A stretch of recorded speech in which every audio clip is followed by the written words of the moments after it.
Hi, myself Suganya. I am founder and CEO of SNET Solutions and RMKIL Publications.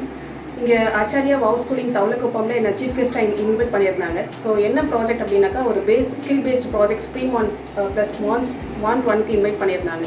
So இது கம்ப்ளீட்டாக பார்த்தீங்கன்னா ஒரு visualised ப்ராஜெக்ட்ஸாக இருந்தது. So students வந்து ஒரு தர்மாக்கோல் பேஸ் பண்ணி ஒரு ப்ராஜெக்ட்ஸ்னு இல்லாமல் அவங்க என்ன ஸ்டடி பண்ணியிருந்தாங்களோ அது அப்படியே ஒரு ப்ராஜெக்ட்ஸாக கம்ப்ளீட்டாக இங்கே காமிக்கிறதுக்கும் ப்ளஸ் ஒரு பேரண்ட்ஸ் வந்து அவங்கள மோட்டிவேட் பண்ணுறதும் டீச்சர்ஸ் வந்து என்கரேஜ் பண்ணுறதும் இது ஒரு பெஸ்ட்டாக இருந்தது.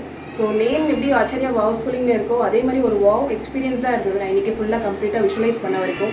ஸோ என்னுடைய பேபி இங்கே நான் ஜாயின் பண்ணுற ஒரு விஷயம் என்னென்னா இங்கே கம்ப்ளீட்டாக அவனுக்கு ஆக்டிவிட்டீஸ் ப்ளஸ் ஸ்கில்ஸ் எல்லாமே கம்பைண்டாக அவனுக்கு வேணுன்றதுனால மட்டும்தான் நான் இதை ஸ்டடி பண்ணி இங்கே கொண்டு வந்திருந்தேன். ஸோ நான் என்ன எக்ஸ்பெக்ட் பண்ணியிருந்தேன்னா அந்த ஸ்டூடெண்ட்ஸ் எல்லாமே ஒரு ஆக்டிவாக பண்ணிகிட்டு இருக்காங்க ப்ளஸ் ஒரு மோட்டிவேட்டட் ஸ்கூலிங்காக இருக்குன்றதுனால ஒரு பெஸ்ட் ஸ்கூலிங்காக இருக்குன்றது எனக்கு ஹோப் இருக்குது.